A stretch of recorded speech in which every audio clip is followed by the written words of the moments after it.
and around here in like the sensitive area, because now you've poked out the field and the wheels are coming online and now spinning the ship around you, and that's the only way to get out.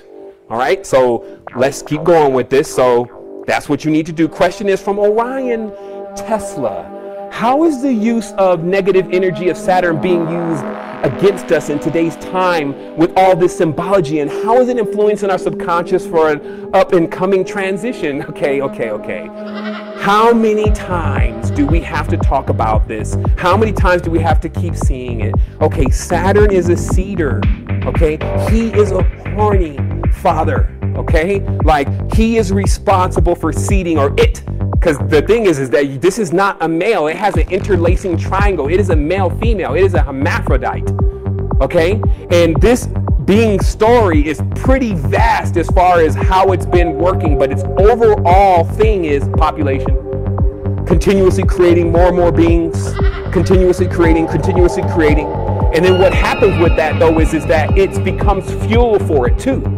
It creates and it destroys. So the same thing, it's like having purpose. It's like a mother continuously having more and more children, even though she's birthing them into a world of monsters. Think about it, like there's a lot of women still having babies right now, right? Why? Because that's the only comfort and the love that they can get. And that's what their first instinct is I need that comfort, I need that love. You got to understand what's going on. And then the baby will come into a world, this is a destructive world. This is the world that they told you in the Bible to not bring kids into. But they'll bring 5 or 6 of those kids, and those kids will become fuel for this fire. You see what I mean? And that's what the symbolism goes by. So if it catches you by the horns, then, you know, there's a lot of raw terminology with this. Again, as we talked about, the Saturnalian symbol, Saturn coming down the chimney. Sanchez was cracking it the other day, the shaft persona, you know, the sleigh and the red nose on the end. The reindeer, like these are all furtive components that actually really suggest more of, see, here's the interesting thing. See, we have this skewed idea of what the whole fertile components even consist of anyway, because we've been romanticized, okay? Now, I'll tell you that again. We have a skewed idea of what the whole birth and the whole ingestion process and all that is really like, what that is really for, because we've been romanticized. So we only see, well, she loves me and I love her, and we're supposed to live happily ever after. That never happens, right? And then even the oaths and bindings on the Merrow Contract, most of that stuff has never happened. Why? Because a Merrow contract is actually designed to mar or to hurt the relationship, because it puts in an intercessor. Who is the intercessor? The guy sitting on the podium who's really a priest. What is his purpose? He is functioning under the old system of the czar and becoming basically what would be the old woman who would facilitate the relationship between this male and this female in order to begin the process of possession. So let me just explain to you very, very, very deeply but simply, okay? When I say old, ancient reptilian mothers control the society, I'm not joking with you. So when you start imagining your great-great-grandma, if she's still alive, you remember great-grandma will pinch the hell out of your ass.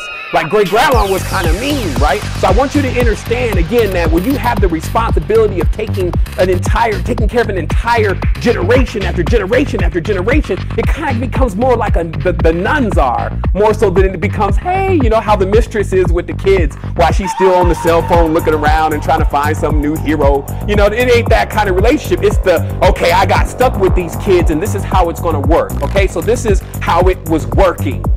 How it was working was the old ancient mothers were around. They have all the ancient rituals, and they know that not only deep in the earth, but also in what we call the aether, there are spirits roaming, some vast and great and some minuscule and petty.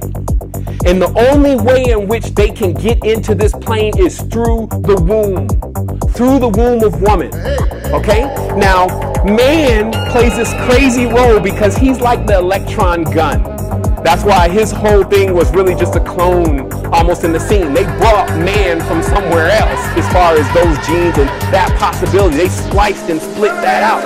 You see what I mean? So this electron gun only serves the purpose of opening. He creates the opening with the zap of the tip that comes from what we would say is the penis, which is like the head of the snake, or the tip of the tongue when it's, that electron that happens right there is all the mothers need.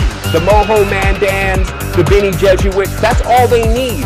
And once they have that happen, they can discard the male just like a black widow will eat up the husband to feed the kid. Because what is now happening is in this point, in this ritual, and this again is here, and I know societies that are connected to this, and all their asses are coming. So what happens is that what was going on was they would get these females, okay, these virgins. If you want to know about the real justices, injustices, who cares? I'm telling you what is really going on. So they get this attractive, beautiful female, young, what was the one that attracted Solomon, the Shumanite woman from the Jebusite tribe? Yeah, one of them. Super soft Ethiopian queen? Yeah, one of them, right? So just a brand new one, though, that hasn't seen any kind of like real corruption, like she's been hanging out in the Jehovah's Witness all her life, right? Like one of them, okay? So then what happens here is the old reptilian queen knows that she's trying to attract a big jinn, a big genie. This is why it's now still in the relation in Islam, because all this is still alive in there somewhat, that there's this time where the man has to actually pay for what he is to receive. But this is weird because the man is actually paying to get basically moved out of the way by the genie. It's a real trick on him. But see, the attraction first from the sheikh, like if you got baller status on the realm and the dimension, you now must pay for this genie and this possession to happen. And this is how things flip. Because originally the women were in charge of doing that, and the old priestesses had the whole thing under control with chicks that would swoon you with a look. Even today, if a female be like, hey, what's up? You be like, shit, corrupted. Ah!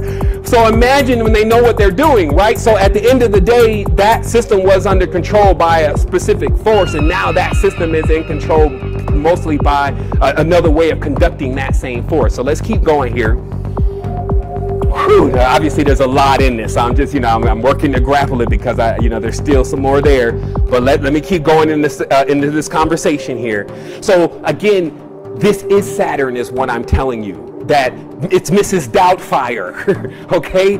Every single part of this symbolism is all coming from the same thing. You know that from math, which is ma'at, okay? And then people, they want to play with it. They want to play with the lower world stuff. They want to play with all the division down there and try to make pieces out of rubble. They want to put shit back together on rubble. Man, go to the top, lift the veil. What is underneath the veil? Reptilian queen. Same thing you saw in Eddie Murphy's, what was that? The Golden Child. Right? When he went to talk to the lady, that was Serket, the goddess with the scorpion tail, because that is the power of the circuit of the energy. That is the flow, right? These are the flows of the goddess. And again, the goddess is not gone. You could not remove the goddess anyway. The goddess is like the great serpent. If you even thought you were going to go and destroy this being, it was a thought it was putting in your mind. And then multiple levels of dreams, because it's a rainbow serpent, so it can throw entire fields around you, have you thinking you're winning, thinking you're losing, all of that kind of stuff. This is what we're talking about. That's why it's so mystical. Serpent, which is the pentagram, right, is the key to all mysteries and magic. It is the symbol of man because it is the symbol of flesh. So let us go further. Let us go further.